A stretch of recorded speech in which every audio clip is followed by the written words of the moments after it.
This is Behind the Headlines, with behind-the-scenes analysis on issues affecting Pennsylvanians, sponsored by the Susquehanna Valley Center for Public Policy. Now, here's your host. Hi, from Philadelphia to Erie and from Scranton to Pittsburgh, it's Behind the Headlines. I'm Charlie Greenewalt, Senior Fellow of the Susquehanna Valley Center for Public Policy, and I'm joined as usual by my co-host, Maura Donnelly. Hi, Maura. Hello, Charlie. Why, I believe that at this point, everyone in the Commonwealth is praying for Senator Fetterman, and we wish him certainly our best and for a speedy recovery. Absolutely. Yeah, I give him a lot of credit for doing what he needs to do. That's wonderful. Yeah, it is an interesting contrast. He had gotten into the Senate, I guess, and been there a week. And Dr. Oz, while he was admitted to the hospital, was in Turkey pulling out earthquake victims from the rubble. So we have two people that Study are still in contrast. very much so, very much so, and still in the news. Right. Very much so.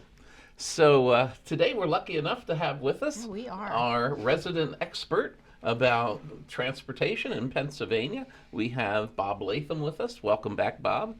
Bob, you are, of course, the Executive Vice President for the Associated Pennsylvania Constructors. Yes, great to be with both of you. Yeah, nice to see There's you. so much new to talk about, Bob. Hardly know where to start. We find that there's a new state budget. Governor Shapiro has put forth a new Commonwealth budget, and there are lots of things in there to talk about for transportation. One is the perennial subject, which we've talked about with you many times, funding for the state police versus funding for our roads. Can you tell us what's going on and what your organization thinks of it? Certainly. So the governor Governor Shapiro has addressed the issue of the state police in his budget. Finally. I would say for the first time, a governor is proposing a new funding source or a funding bucket, if you will, for the state police within the general fund. The previous arguments have always been, well, if you shift the highway user fee tax levies that are now going into the transportation fund that motorists think are going to improve roads back to road improvements, well, that'll leave a hole in the general fund, and where do you make up for that? So the Governor Shapiro's approach has been, we're going to set up a separate fund for law enforcement within the general fund, and that's where the money will come from for the state police. And again, it's very important to draw the distinction here that we're not talking about cutting the state police budget. We're not talking about defunding the police in any way. We've always been talking about keeping the faith with motorists and highway users who feel that when they pay their gasoline tax, when they pay their registration fees in Pennsylvania, that money is going to road improvements to make roads safer and more efficient and allow people to get around better. So the governor has proposed to move right now, currently there's $500 million still of highway user fees, and that's about 9 cents of your 50 some cents a gallon gas tax that's going over to the general fund for the state police. This would, the governor's proposal is to move 100 of that back over to the special fund in the general fund, which is a start. It's not as far as we'd like to see it go. We'd like to see the whole 500 go back for road improvements. And so the Senate has taken a different approach as well. So where are we in terms of the diversions that have occurred over the last several years out of the motor license fund? Have we caught back up? What does this mean for highway construction in general? Sure. So you recall that that in 2021, the Congress and President Biden enacted the bipartisan infrastructure law, and that created about a 20% increase in what they call formula funding. It's money goes into the federal treasury, and then by formula goes back out to the states. Pennsylvania saw an increase of some $1.4 billion out of that over a 5-year period of time. So that was a big improvement for us. One of the concerns we had was, would we have enough money at the state level in order to match that money? Well, PennDOT tells us that they have enough money to match the formula monies, but it's important to understand that in addition to the federal formula monies, there's all kinds of grant programs for major bridges and other things. You might recall that a month or so ago, there was a big press conference at the in Cincinnati, kind of at the Ohio-Kentucky border, for funding for a major bridge across the river there from Cincinnati into Kentucky. So projects like that.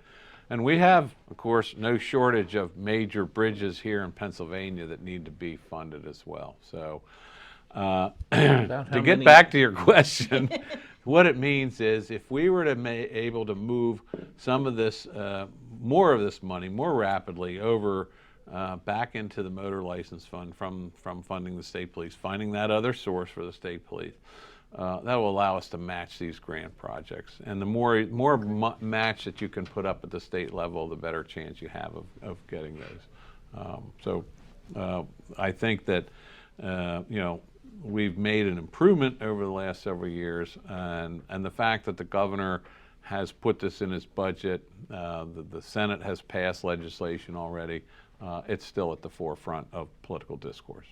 Bob, do you have an idea how many of these bridges are critical? How many bridges in the Commonwealth are in critical need We've made some progress. of repair?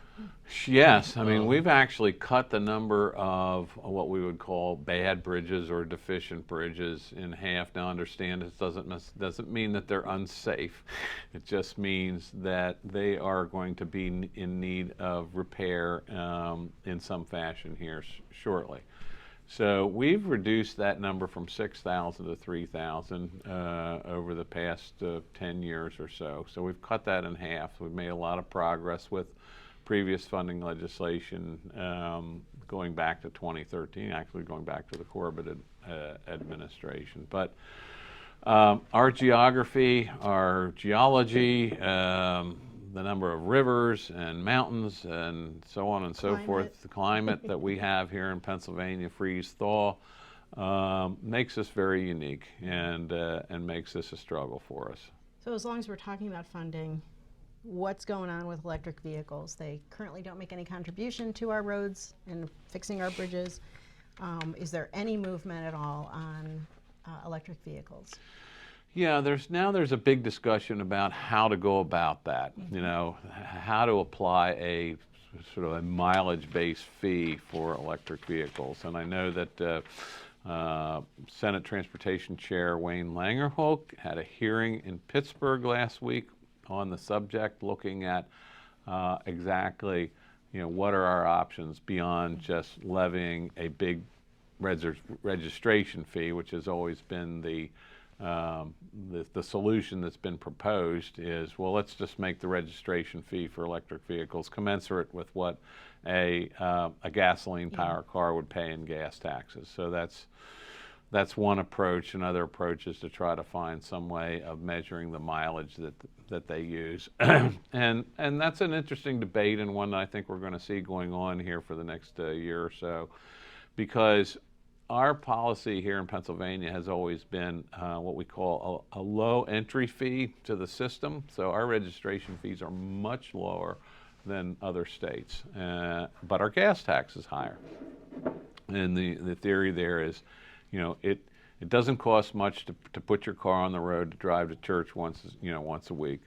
But if you're driving all over the Commonwealth, you're burning more gasoline, you're paying more gas tax, and ostensibly you're using the roads. So looking at that same approach to electric vehicles is something that the policymakers are looking at now. Again, numbers. Do we have any idea how many electric vehicles are in Pennsylvania at the present time, Bob? Well, it's a fairly low percentage of the fleet. I mean, for all of the publicity and all of the advertisement that you see on TV about all the manufacturers pushing electric vehicles, You know, I went to a local car dealer here for service on our vehicle the other day, and they've got a huge inventory of trucks. And I'm looking around; they're all gasoline-powered trucks. They're not electric trucks. So I don't think that we're going to see this huge turnover on the fleet very soon. But there is a push, policy-wise, particularly at the federal level, to increase the number of charging stations available, and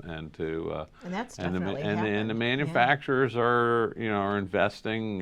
You see stories about I think it was Ford that opened up a plant in the South, all geared towards electric vehicles recently. So you're going to see a proliferation of them, and the question is again, how do you assess a user fee? How do you charge them for the use of the roads? Now, as you open up these public charging stations, those kind of tax assessments are available. But when you plug it into your house, how do you deal with that? Yeah. So it's a new frontier, if you will. So oh no, go ahead. Oh, I was going to say, this is a burning question. The policy leaders, particularly at the national level, of promoting this, but I guess we're still lagging a little bit behind the amount of electricity that we have available and the number of charging stations and so forth. Right. So there's a lot of catch-up to be made there, I suppose. Can you briefly talk about the reauthorization of the automated speed enforcement program? Certainly. Well, that's something else on the radar. How do we go into public comment on that? Can we? Just saying. There is an 11-mile-an-hour grace period, Maura says. So Whoa. tap those brakes when you get to a work zone. Privileged information. No, it's all right there. We are 5 years into ostensibly a pilot program on automated speed enforcement. We adopted this policy. We mirrored one that we saw in Maryland. The chief difference between Maryland and Pennsylvania is that your first offense is a warning in Pennsylvania. Your first offense in Maryland is a fine. And again, if the sign says 55, the camera isn't going to click you until 66. So somewhere between 55 and 66, you're still good. So. And that's a reasonable speed to be going through a work zone with Jersey barrier and people working there who deserve to go home safely, and also other motorists who are next to you. And the key point there is that most of the accidents and injuries in highway work zones aren't highway workers; it's the motorists themselves. So it's a safety aspect for people driving as well.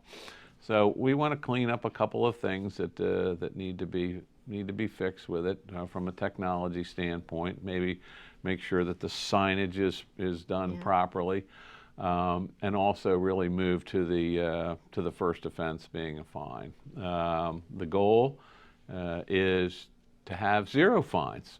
We're not looking for revenue for this. We're looking for everybody going at a reasonable, safe speed through highway work. Will there be a final report on how this worked over the pilot project? Yes, as a matter of fact, that'll be interesting. I believe, I don't have the citation in front of me, but I think if somebody were to do an internet search on Pennsylvania's automated work zone speed enforcement program, they can find a full report on PennDOT's website. Great. Okay.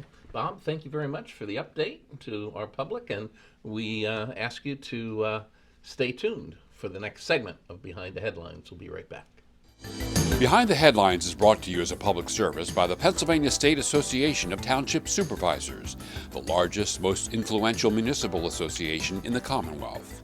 Since 1921, PSATS has been preserving and strengthening township government and securing greater visibility and involvement for townships in the state and federal political arenas. Covering 95% of Pennsylvania's land mass, townships represent 5.5 million residents, more than any other type of political subdivision in Pennsylvania. Additional underwriting provided by the Worrell Corporation Foundation, based in Carlisle, Pennsylvania, by the Edward H. and Jeannie Arnold Foundation, and by the Pennsylvania Manufacturers Association. Business in Pennsylvania is our business.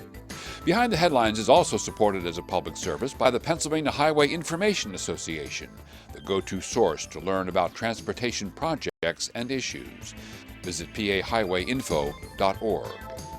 Hi, welcome back to Behind the Headlines. On this segment of the show, Maura and I are fortunate enough to welcome back Dave Sanko to the show. Dave, as you all know, is the Executive Director of the Pennsylvania State Association of Township Supervisors. Dave, welcome back to the show. Thanks for having me. It's a pleasure for you to be here. And the thing that everybody's talking about in Harrisburg these days is, of course, we have a new governor that's sworn in, Governor Shapiro, and he has delivered his Commonwealth budget address. And we wondered what surprises were in it for the township. The townships. How does this budget look? Well, I think we've seen budgets over the years when there's a lot of money and when there's not a lot of money. Clearly, this year? There's a lot of money. Okay. Clearly, the budgets are easier when there's a lot of money, and he addressed a lot of different priorities, a lot of different categories. I mean, budgets are kind of like a balancing point of trying to assess priorities and against what you have to spend. So he talked about funding a lot of different projects, and at the end of a near record length comments, I think left everybody on the first day saying, "Wow, that was pretty good." It was a great starting Something point. for There was everybody? there literally was something for everybody. As they dug into it, by the time the second day rolled around, some began to think, well, maybe there's something for everybody, but not enough for anybody. And it's but smaller amounts. But I think he did a fantastic job of balancing the demands. There, from a local government perspective, the good news is there was no bad news. And that there were no cuts, there were no new unfunded mandates in the proposal. We will have some marginal increases for distressed communities to help them figure out how to improve their conditions.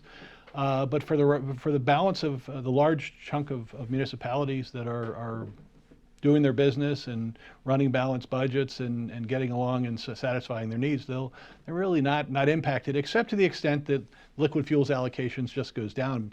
But that's because of car efficiencies and electric vehicles, not because of budget reductions. Well, we just had an opportunity to speak to our previous guest about the dedicated funding for the state police. How do the townships feel about the new proposal from the governor regarding the diversion of what previously had been diversion of money to the state police? Well, I think it's great news for the state police. Everybody loves to have a dedicated funding base. I mean, townships like having a dedicated funding base for roads and transportation through the liquid fuels allocations. So for state police, it means that they'll have a dedicated funding base. They won't have to negotiate each year for an amount, and he proposes taking that out of motor license, vehicle sales taxes, and maybe a little bit from alcohol, a little bit from cigarettes, and then some of the future growth from recreational marijuana to pay for the state police. So that's where that funding will come from. In terms of the impact on local governments, as all that money is rolled back into the transportation budget, the sad part from a local government perspective is that not a single penny of the money that goes back in will wind up making its way to local governments, because all of that money is dedicated to the Department of Transportation and PennDOT. So it'll help the department, but it's not going to help the communities that are responsible for 2/3 of the roads and bridges in Pennsylvania. Are there still some opportunities for them to get grant money though for road projects, or is that not going to happen? I think there is still some federal money that's out there that are eligible for some of the larger projects. Okay. But it is PennDOT gets to decide where those dollars go. Okay. And I was talking to some folks in Western Pennsylvania, and they said their analysis in their region was that over 80% of the funds in their area were going to state projects and not to local projects. Oh, boy. Well, as you look at the budget, Dave, and your organization looks what might be there, of course, there's a lot of discussion around the capital of there's a surplus of $12 billion and a rainy day fund with $5 billion in it. Is there the chance that any of these dollars are going to help the townships and the budgetary situation that they're in? Well, I think through the course of the budget negotiations, we would hope to be able to move some of that to an appropriate common sense share. I mean, nobody's trying to be greedy. You just want to be at the table rather than on the menu. Yeah. So you mentioned just a moment ago about the governor's budget did not have any new unfunded mandates. That's a good thing. That doesn't eliminate all the current unfunded mandates that are out there. What's the status of a lot of them? Are you still working hard to get rid of some of them, or? We are, but there are both unfunded mandates or rules or regulations that come from the state or federal government. Right. Both are equally adept at passing on their responsibilities to the locals and saying, "You figure it out, you pay for it." So we're going through that. The Local Government Commission and the Legislative Budget Finance Committee are going to be looking at, they did a report 10 years ago of some unfunded mandates and found out that there were 7,000 unfunded mandates just on local government in Pennsylvania. 3,500 of those have been imposed by the legislature, and the other 3,500 were imposed by the courts or executive agencies.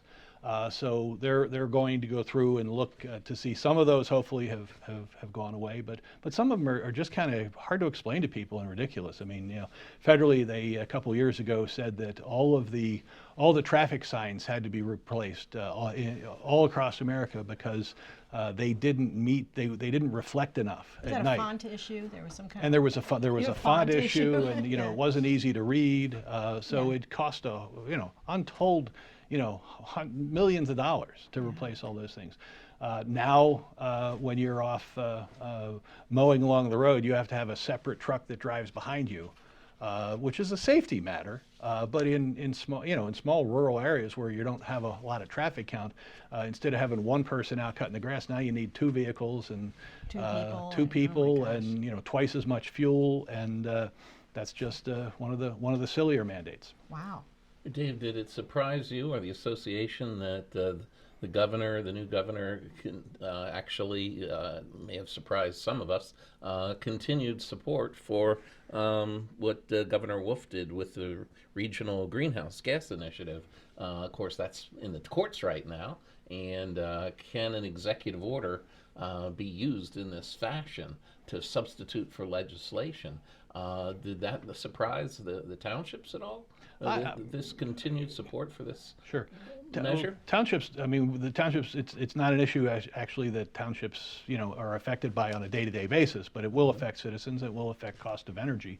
I think the surprise was in that as we went through the course of the campaign, there was a lot of uncertainty as to whether, maybe not, we'll see, we'll look at it. And a lot of that uncertainty went away when he made his announcement. So I think it was a surprise announcement that I don't think folks were expecting to be part of the budget. So I think you would probably call it it's that time of year. Your conference is coming up. It is. Yes. It is. It's that time of year. I thought you meant the budget. I was going to say, No, silly we season. covered that. Well, that too. Yeah, that too. We'll skip silly season, jump to our conference. Something a little bit more serious. Sure. Your conference. Why don't you give us the dates and what do you have new and different and to look forward to this year? Okay. Well, we're going to have it the last week of April 23rd to 26th.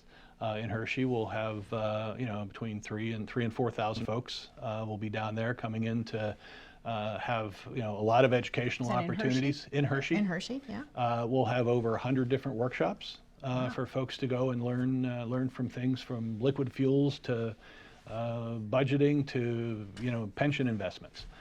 So all types of topics, something for everyone. We'll have an exhibit show, a trade show, with lots of vendors where people can go and see things that they may have an interest in purchasing. and we'll hear some great speakers. We'll also, it's our annually where we set our policies. So our resolutions will come that have come from townships and up through the county associations will be presented to the state conference and will become legislative policy that will help us set priorities for the legislature. Yeah, that's great. This year's not an election year; it's an off-election year, and it looks, as we look across the state, that there are lots of uncontested races around the state. Does this mean that this continuation of the difficulty of finding volunteers for public service and for public office is continuing? What does it mean to you? What does it mean to the township? Sure. Well, I think a couple things. First, while it is not a big, high-profile, fancy, glitzy presidential election or gubernatorial election, it is still local elections and municipal elections, and those, in fact, probably have a greater impact on citizens' day-to-day lives than who's sitting in the White House or the governor's mansion. I mean, making your community safe is something done at the township level. As we look at the folks that are running, and when we talk about uncontested races, I think rather than think uncontested races are a result of difficulty in finding people to run, I think it's more appropriate to look at those as where the communities and citizens are happy and content with the level and quality of government that they're getting locally, so that those local officials, I mean, we're not seeing vacancies where nobody's running. We're seeing places where people are running for re-election, and voters are satisfied with their with the product and the outcome, and low taxes and safe communities. And sometimes it's hard to run against low taxes and safe communities. That's a great way to look at it. Yeah. Laura, you have a final question?